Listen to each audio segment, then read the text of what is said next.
आज से करीबन 2-3 साल पहले एक फिल्म आई थी, मैं बात कर रहा हूँ कंतारा की, जो कि 2022 में आई थी। और उस मूवी को देखने के बाद लोगों के रोंगटे खड़े हो गए थे। उस मूवी ने पूरे मूवी इंडस्ट्री के ऊपर अपनी एक छाप छोड़ दी थी। तो अभी मैं देख के आया हूँ कंतारा चैप्टर 1, जो कि पिछली बार जो कंतारा आया था उसका नेक्स्ट पार्ट है, लेकिन जो कहानी है वो उस मूवी से भी पहले की कहानी है। ये मूवी हमें कदम्बा डायनेस्टी की एरा में ले जाती है, जहाँ पे कि प्रकृति और परमात्मा के बीच में कोई दीवार नहीं थी। अब ये जो मूवी है वो पंजुर्ली देवता के ओरिजिन को एक्सप्लोर करता है। आपको देखने के लिए मिलेगा कि कैसे एक राजा के अहंकार और जनजाति के आस्था के बीच एक डिवाइन एनर्जी जमीन पर उतरती है। जो फिल्म है उसका कोर कॉन्फ्लिक्ट एकदम सिंपल सा है, ये जो जमीन है वो आखिर है किसकी, राजा की या फिर उस जमीन पर रहने वाली लोगों की। और ये फिल्म उसका जवाब देती है कि ये जमीन ना तो राजा की है, ना ही उस जमीन पे रहने वाले लोगों की, ये जमीन है देवता की। और अगर आप लोग महादेव में आस्था रखते हैं तो ये मूवी आपके लिए और भी ज्यादा इंपॉर्टेंट हो जाता है, क्योंकि पिछली बार वराह अवतार के बारे में यानी विष्णु जी के अवतार के बारे में बात की गई थी, और इस बार जो महादेव है उनके बारे में बात की गई है। ये फिल्म साफ साफ कहती है कि धर्म मंदिरों की दीवारों में कैद नहीं है,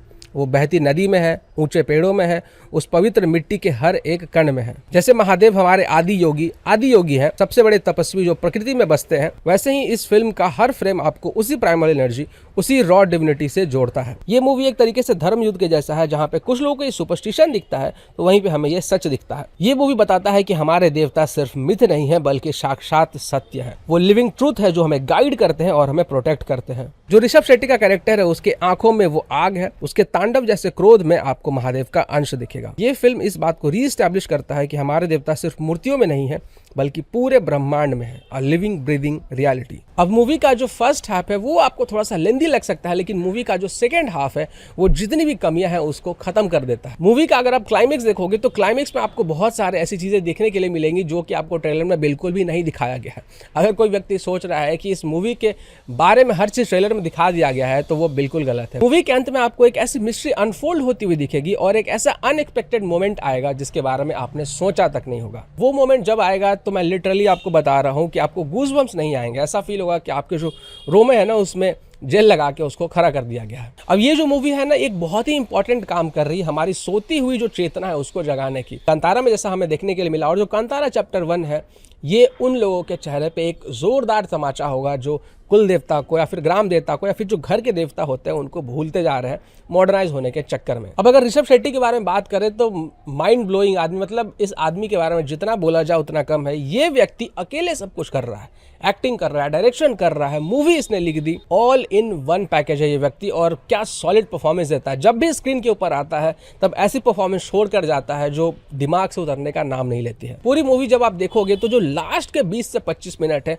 वो इतने ज्यादा इम्पैक्टफुल है कि दिमाग से आपके ये फिल्म कभी नहीं निकलने वाली है। इस टाइप का इंपैक्ट ये फिल्म छोड़कर जाता है। अगर बैकग्राउंड म्यूजिक की बात करें तो अजनीश लोकनाथ ने फिर से कमाल कर दिया है। वो डिवाइन चैंट्स, वो फोक इंस्ट्रूमेंट्स का यूज, म्यूजिक आपके कानों से सीधा आपकी आत्मा में एकदम उतरता हुआ फील होगा। अब एक बहुत इंपॉर्टेंट बात ये जो कांतारा चैप्टर 1 है ये सिर्फ एक मूवी नहीं है। ये मूवी किसी को प्लीज करने के लिए नहीं बनाई है, इसे पश्चिम से वैलिडेशन नहीं मांगना पड़ता है।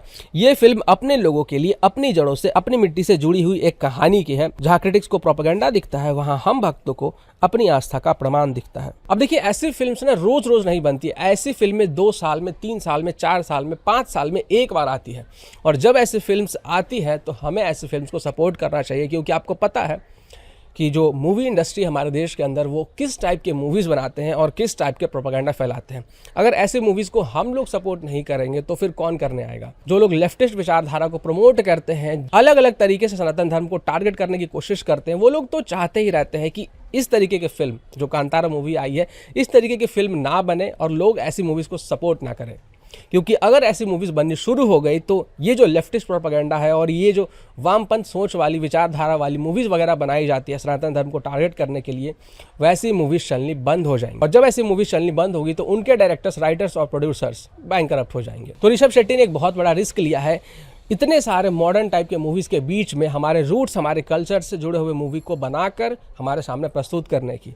2-3 सालों की इन्होंने मेहनत लगाई, लिखा उसको, सोचा उसको, फिर उस मूवी को डायरेक्ट किया, उसमें एक्ट भी किया और अब हमारे सामने जाके ये पूरी पिक्चर इन्होंने रिलीज की है। तो ऐसी मूवीज और इनके डायरेक्टर्स, प्रोड्यूसर्स और एक्टर्स को सपोर्ट करना तो बनता ही है। ऐसे मूवीज को सपोर्ट करके हम सिर्फ ये नहीं बताना चाहते हैं कि ये मूवीज बॉक्स ऑफिस के ऊपर अच्छा कलेक्शन कर रही है, बल्कि हम ये बताना चाहते हैं दुनिया को कि जो सनातनी होते हैं वो अपने रूट्स को, अपने कल्चर को, अपने अपने ट्रेडिशन को वैल्यू करते हैं और उसके ऊपर बनाई गई फिल्म्स को भी सपोर्ट करते हैं, क्योंकि उस फिल्म को बनाने वाले जो निर्माता होते हैं, जो एक्टर्स होते हैं, उन्होंने उसमें मेहनत की है, उसके बारे में पढ़ा है और हमारे सामने इस कहानी को लेकर आए हैं जो कि लाखों करोड़ों हिंदुओं के लिए प्रेरणा का स्रोत है और उनको अपने रूट्स से कनेक्ट कर रहा है। बाकी हर मूवी में कहीं अप्स होते हैं, कहीं डाउन्स होते हैं, लेकिन ओवरऑल ये फिल्म अगर आप देखोगे तो थिएटर से निकलने के बाद ये मूवी आपके दिमाग के ऊपर एक इम्पैक्ट छोड़कर जाने वाली है। अगर आप में से किसी ने इस मूवी को देखा है तो इस मूवी के सबसे बेस्ट मोमेंट को कमेंट करके जरूर बताइए। जो सबसे टॉप कमेंट होगा मैं उसको पिन कर दूंगा।